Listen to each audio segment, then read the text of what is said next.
Let me ask you a question. What happens when you balance your finances, career, and your well-being? There's no limit to what you can achieve. I'm Jalen Vickery, your host and guide on how to build wealth with wellness.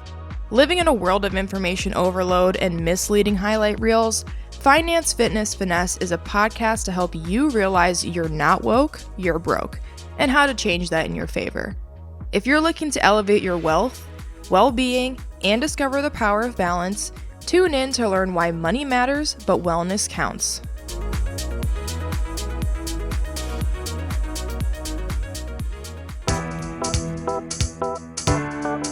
I can't just talk the talk and not walk the walk. You're going to continue to do uncomfortable things in your growth, and you can't be a hypocrite. You can't preach from on top. You're not a sage on a stage. You're a guide from the side. And if you're going to guide from the side, you got to be able to empathize, at least on some level. Hey, Finessers. Welcome to another episode of Finance, Fitness, and Finesse, where we build your dimensional wealth with wellness. I'm your host, JaeVic, and thank you for joining me for The Savvy Scholar, where industry experts share their insights on building wealth, managing stress, and living a balanced life. Before we get started, help your lifelong learner community grow, and please leave a rate and review for the show on the homepage. Your feedback is highly favored. I'm so excited to introduce today's guest, who's going to help us learn how to cultivate growth and resilience. In this two-part episode of Finance, Fitness, and Finesse, I sit down with Savvy Scholar Christopher Watkins, also known as CJ, to explore how to diversify your knowledge portfolio. CJ brings a wealth of insight into the psychology behind executive functioning, breaking down goal-setting pain points, and easing the fear of failure with compassionate accountability. I'm excited to have CJ here to share how approaching problems like a scientist can pave the way for personal growth and lasting success. All right, let's get into it.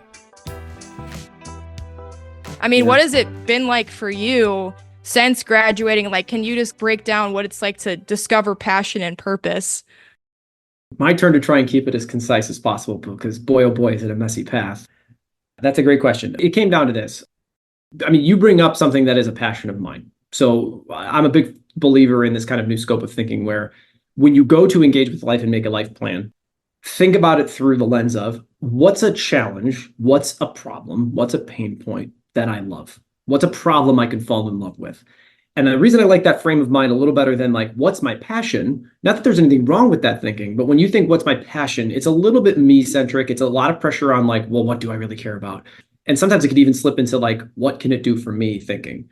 A good way to think of it is like, what's a problem I'm naturally engaged with? You got there on your own, by the way, which is something that a lot of people take a long time to get to. I took way, way too long. I took far longer than you did to come to that intrinsic motivation secret sauce, which is what's that problem I love? What's the problem I can effortlessly do deep dives on?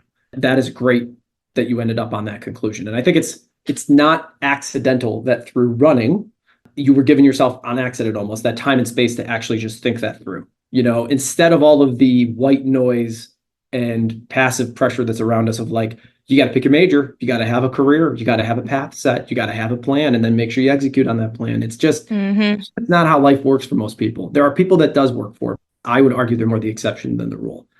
So kudos to you for finding that. My own path to that was pretty messy and long-winded. I did community college to save money, and I can go on. That's a whole other thing. I'm a huge fan of community college. I'm a big advocate for it. But did that, and it was a great call because it's 2 years. My second year paid for because I joined their speech team, and a scholarship was offered, so I didn't pay a dime my second year. So it's whole sophomore year, nothing out of pocket, no student loans, no problems. And then I started signing dotted lines and taking on student loans when I went to U of I. And it's not that it was a bad thing, but if I could go back, I would have rethought what is the high utility thing that I could major in that also is a problem I love that I can go deep on and put work into, but is going to give me better prospects right out the gate. I just didn't think that through. Partially blame myself. I partially blame like my parents told me, hey, go to college. They both have high schools and GEDs. They were happy I was going to college, but the advisement stopped there. There was no experience. So I chose history because I could write history papers fairly easy. And I liked reading about history. Would I do that again? Probably not. I would choose something different that's a little higher utility. Do I absolutely melt, and regret about it? No, because, it's been a part of my journey. So it was okay. History is cool, though. I do like history a lot. It is. It is. It's a cool subject, as I would argue, an add-on to something else that you want to do. I'm not saying don't study history. If it's your thing, go for it. So I did that, and then I ended up bouncing around in business world through logistics and a few other things, just thinking business is what I'll do. Business, I'll try that. And a lot of people, I think, go through that phase. I think another one is like finance. I'll go into finance. It's like this general thing that you can jump into, not easily, but you can get into. Did it, and then I had to go back on my own version of my running plan. I had to kind of be like, what did I enjoy? What was that thing, that challenge I loved? And it turns out it came from a volunteering experience while I was at U of I. I was in a volunteer organization called APO, and they were wonderful. I made so many great friends through that organization. And it was just like you maintained a certain amount of volunteer hours. And I started doing tutoring for middle schoolers. And I just remember a positive feeling of it. I got to know a few of the kids pretty well. My tutoring was lackluster, to be honest, but like I enjoyed helping them through these problems, and it was great. So I went back for another 2 years to get my professional educator's license, which I could have got a master's at that point, but I took ill-fitting advice from some people, and they said, don't get your master's because then nobody will hire you as a history teacher with a master's because they have to pay you more because now you have a PEL but no experience and a master's. And I said, okay. So I just did all the classes that were essentially master's levels classes, but didn't get a master's, just got my PEL, did some public school teaching, but then ended up with Fusion. And that was how education flourished in my life. But it was all liberal arts. That was all liberal arts level, which I enjoyed. But there's this part of me that's got so much FOMO. Maybe it's a shiny thing syndrome, or grass is always greener. I'm victim of it. There was the STEM stuff, and there was math, and there was science. I did okay with that as a student when I was younger, but I'd gone rusty with it. I couldn't help with it as much as I wanted, and that bothered me. So I started kind of dabbling back in it just so that I could be an extra helping hand here at the school with it, not officially teaching it. And through a pretty long path, again, that I'm not going to get into the details of, I ended up finding a really nice data science program that is master's, that is affordable, it's virtual, it's async, it works in these little sprints where you're taking on a class at a time. It's treated me extremely well. I reached out to alum to double check how good is this. Everybody's saying its praises.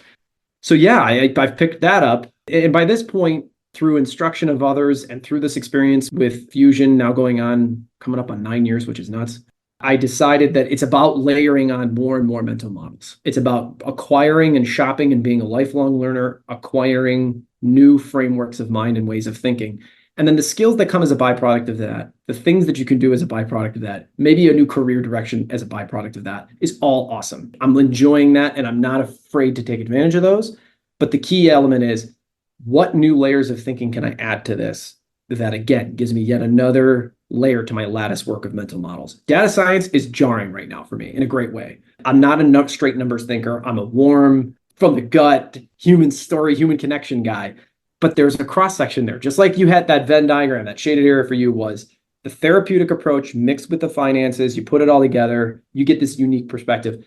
I'm working towards my own of that. Educational, psychological, this is how you emotionally process side, my natural way of thinking, pairing it with the very logical, very math-based, statistics-based, data-based way of seeing things. It's early on, but it's already yielding some pretty cool stuff. Like, I'm really enjoying it. That's awesome. That's awesome. I'm totally with you on that, because even with some of my mental models, I'm super excited that I've reached this point of really finding something I know I want to build, but I know there's even more I can tap into that I know I just need to be patient with, right? And as I've worked in understanding how money touches every part of your life, I've realized money concepts also apply in other places as well. So as you were talking, I was like, man, CJ has been working to diversify his knowledge portfolio, your perspective portfolio. I like the way you phrase that. That's good. Yeah, right. You literally have put work in. It's because it's a return of investment, but you got to diversify your investments to see what's going to reap the benefits here and there. And like, yeah, sure, you went and you did history, and you're like, if I went back, maybe I wouldn't have invested in it in the way I did. But there's still elements you found to help you continue down this journey and really develop those mental models of thinking to go from the research that is involved in history and reading and that understanding to going into numbers. I mean, there's so many stigmas out there of like, you have to be really good at math to understand money, or since I was never really that good at something in a class means I can't be good at it ever again later on in life. It just kills me. Yes. I get where they're Yeah. coming from, but there's nothing worse than mislabeled self-identities and complexes that we've developed thanks to Mm-hmm. some educational experience. You know, and Mm-hmm. there's no one person necessarily to blame. It's just one of those things.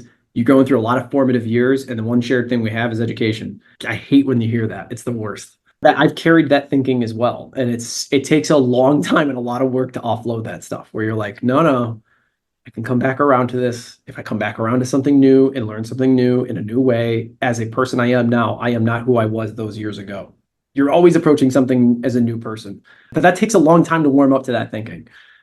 It does. But I mean, for me, I would not be able to recognize myself like 19-year-old Jay all the way up to 23-year-old Jay now. I'd be like, what? Like, I probably wouldn't even be able to wrap my head. I knew I'd be a therapist, but all the stuff I'm doing now, I would not have been able to recognize it. But I've been through a lot of crazy experiences in just half a decade. So I'm like, man, like, what is all even more time after that? And it is daunting, but learning how to identify how you can reap the benefits of the challenges you face.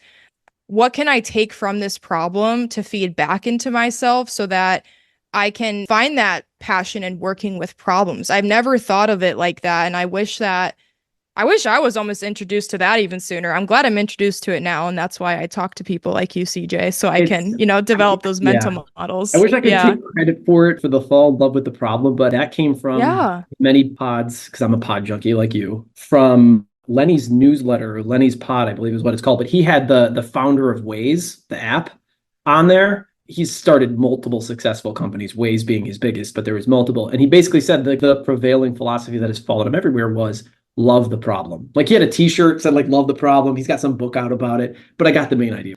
To go back to what you said too, like you look back and it's like you don't even recognize yourself 5 years ago.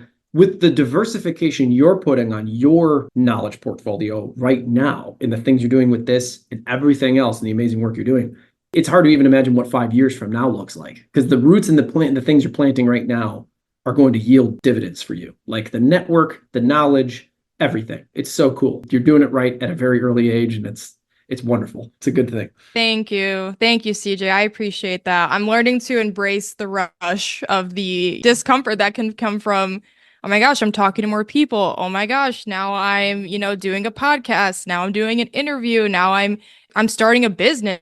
Like that's still scary for me. Don't get me wrong, but I think that the discomfort that I'm experiencing, it's diversifying my knowledge portfolio. That's gonna be the title of the episode. I already know. Right there. It was a needle in a haystack. Beautiful. Yeah, well, I appreciate you helping me come to that beautiful realization. If you want to diversify your knowledge portfolio, go talk to CJ.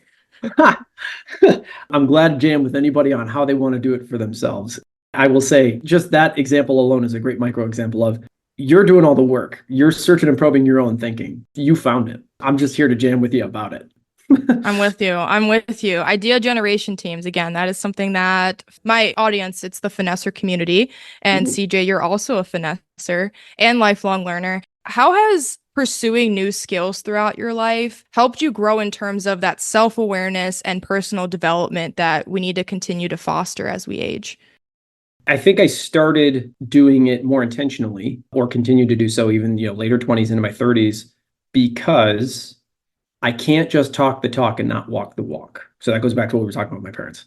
Maybe it was baked in then. And I was asking my students and continue to ask students and my clients and everybody that like, you're going to continue to do uncomfortable things in your growth. And you can't be a hypocrite. You can't preach from on top. You're not a sage on a stage. You're a guide from the side. And if you're going to guide from the side, you got to be able to empathize, at least on some level. So as I leaned into these experiences, trying to fit in, my master's program and other self-driven learning things, and I have lots of failures to speak about with self-driven learning things that I was only accountable to myself, that had started and failed and died. And that's okay. They were all lessons. When I do that, every bit of it is like a refresh button on what it feels like to be a student. And that allows me even more genuine connection when somebody's really hurting going through that process too. So the more distant you get from that, if you lean only into mastery and then stay comfortable, and you want to be that sage on the stage, and there's a time and place for that. There's nothing wrong with it. But if it's all you ever do, I think you lose connection with people and with students when they're in that vulnerable state. So I'd say that's been a big driving point for me in being a lifelong learner. There was a short stint there where I was just teaching and I was sticking to the subjects I knew and was good at, and I was losing a connection. And so I started just pursuing different things. And then of course, there's this stuff I love to nerd out about within psychology, plasticity of the mind. The studies that came out about we are far more plastic. Our brain is much more prone to learn and grow and adapt throughout our lifetime than we had previously thought. It's not just like growth mindset. That's great to put up on a poster in your classroom. Like, no, walk the walk, try, continue to learn, carve out time for it, make time for it. It's just been great. It's been great. And then, you do it with some intentionality and you diversify that knowledge portfolio in a great way. Things happen. Opportunities present themselves. It's wonderful. You get to meet cool people. Here I am with you. Yes, CJ. I couldn't agree more. I'm such an advocate for really embracing that capabilities mindset that can be really daunting to really embrace, especially if you've been faced with doubts from either your own personal failures or, like other people telling you that you may not amount to anything. Forget the haters, to be cliche there. But what I'm really hearing is in order to connect with others or to connect with that purpose that you're searching for, you need to be a student of yourself. As you were talking there, I was like, CJ has been a student of himself in order to really adapt, to continue to have that plasticity in all of your interactions and all of the information that you're taking in. That's excellent. I appreciate that. I can't cite the source because it escapes me and it kills me because I really like this idea. But one author I was reading cited discipline, the core word of that being disciple. And discipline really is becoming a disciple of yourself, of your inner world, and then continuing to master it. And that's a verb, not a noun. You don't just arrive at like, I have mastered my inner world. I know I'm good. You just lean into the process.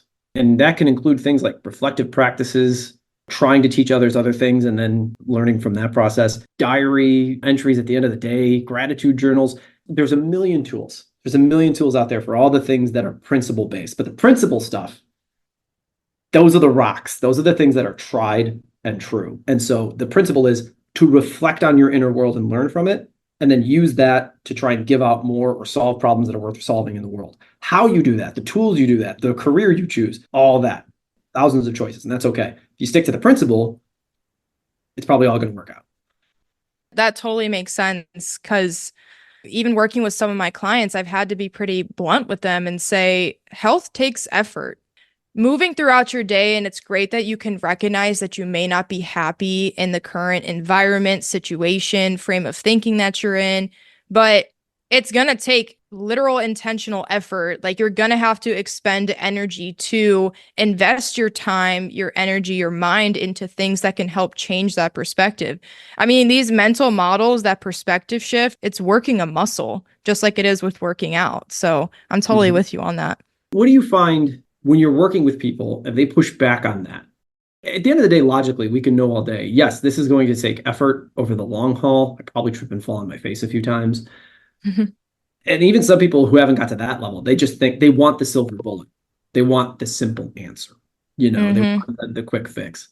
How do you guide them away from that point, from that thinking? Because it's like what you got to do is you got to guide them away from that and say, it's just not that simple. I wish I could tell you it was that simple, but it's not. What if you find works well when sort of not confronting somebody with that, but compassionate accountability? Yes, exactly. Yeah, that's a great question. So 2 things for me.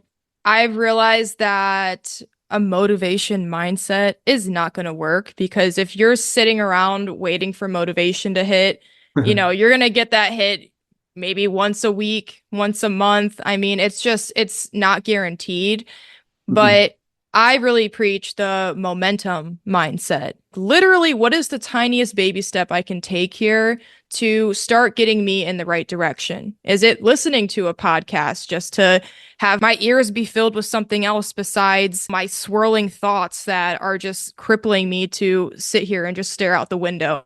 Or is it just showing up to the therapy session? Like you're there, That's your W for the day. What are the little W's? What are the baby steps of momentum that can really get you to really start to build up that pace towards that change that you're looking for? I like that. The other thing, like the other thing that I like to talk to my clients about when they're like, well, why can't I just be happy? Why do I think this way? Or why does this keep happening?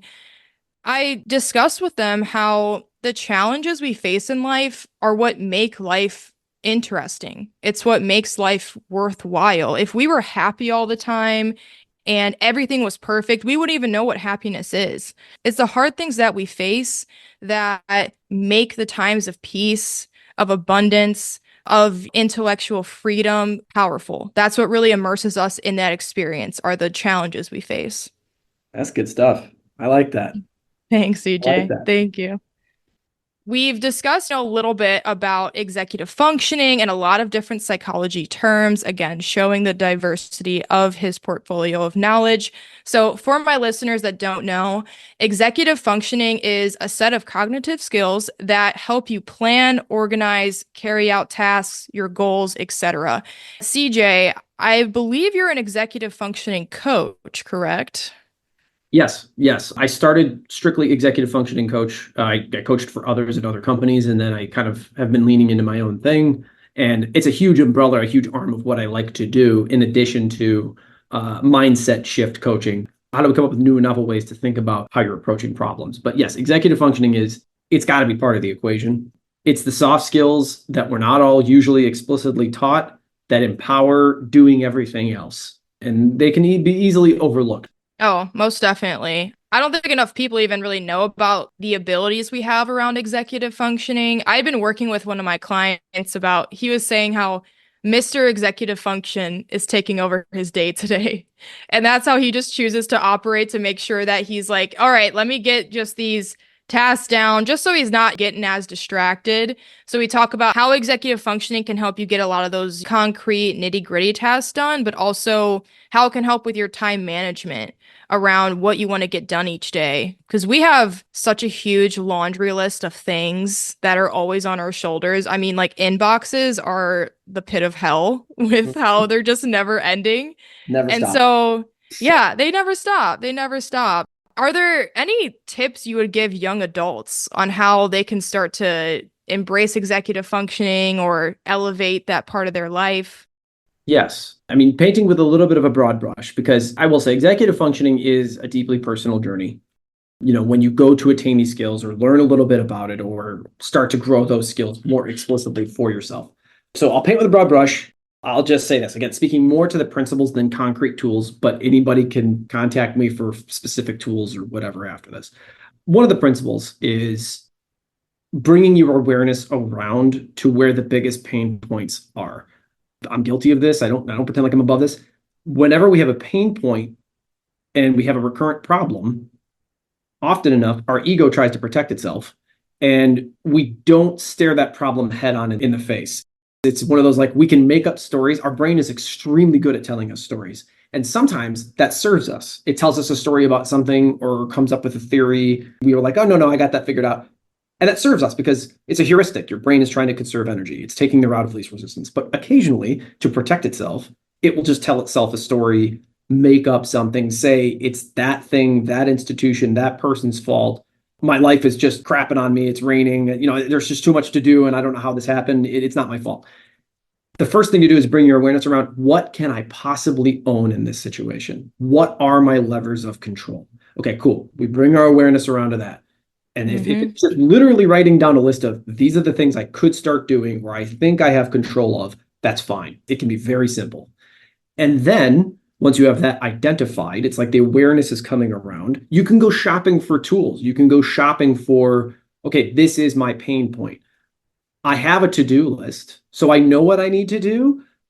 I have no idea how to triage this. I don't know how to set a priority to any of this. I just attack it chronologically, but yet I keep missing deadlines. I keep falling behind.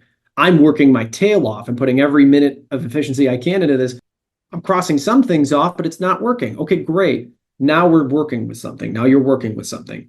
You've identified a pain point. You're not lying to yourself about it. You're not like, my to-do list is a mile long and it's because this, and this keeps adding things to my to-do list.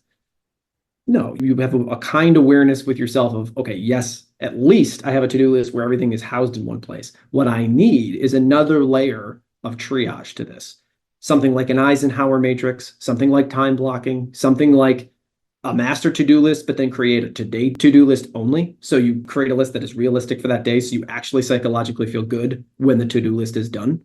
But then the process of adding what's on today's to-do list from the master to-do list is a form of triage itself. What is important today? Stuff like that. That's all the tools. The point is bring your awareness around where the pain points or skill gaps are and be honest with yourself about it. Once you've got that, you can shop for tools or you can shop for external help. And that part's kind of the personal part. Many people can go out shopping for their own tools and then DIY. Or maybe work with a buddy, like get an accountability buddy, get a friend, kind of like a workout partner, to say, I'm doing this for myself. Do you want to do something with me? Let's check in with each other once a week. That can be enough for a lot of people. It's great. If that's not enough, and it's like, I've tried a few things, I have an awareness around it, I still suck at this, I still feel like, oh my God, this is all awful. Okay, well, now you're talking about like professional help or a coach or somebody who can like put you through a cycle of change and be a little more of a mentor. Coaching and mentorship, they're cousins, but they're not the same thing. Coaching is more about guiding someone's own thinking. They've got all the tools they need. You've just got to help them put the puzzle together. Mentorship is there are times that you will explicitly teach somebody something, a skill gap that they have, and then help them implement it. And for some people, that's where they're at. One other piece I'd say to this, just as I'm thinking about it, approach it like an experimenter. Think about your relationship with failure. Really think about it. Like evaluate that for yourself. It's that self-reflection piece. If your relationship with failure, and that could come from anything, maybe school did this to you, maybe it's a parent, maybe it's just something you did to yourself, where it's like, if I fail this thing, if I fail at this skill, I'm a failure. I'm a bad person. Versus I tried an idea, a tool, something new, and I failed. That didn't feel good. I acknowledge that. But it's a data point that that's not the right route for me. And at that point, it's, do I iterate? Do I do that same tool, but I try to do it a little smarter? Or do I wholesale go back to the drawing board and I find a new tool to address this pain point?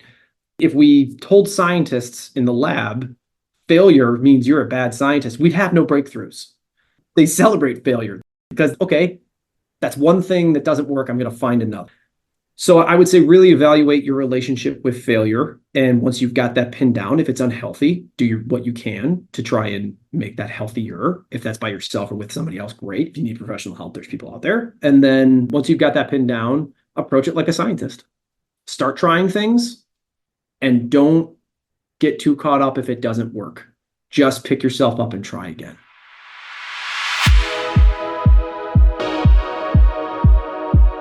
Thank you for joining us on this episode of Finance, Fitness, and Finesse.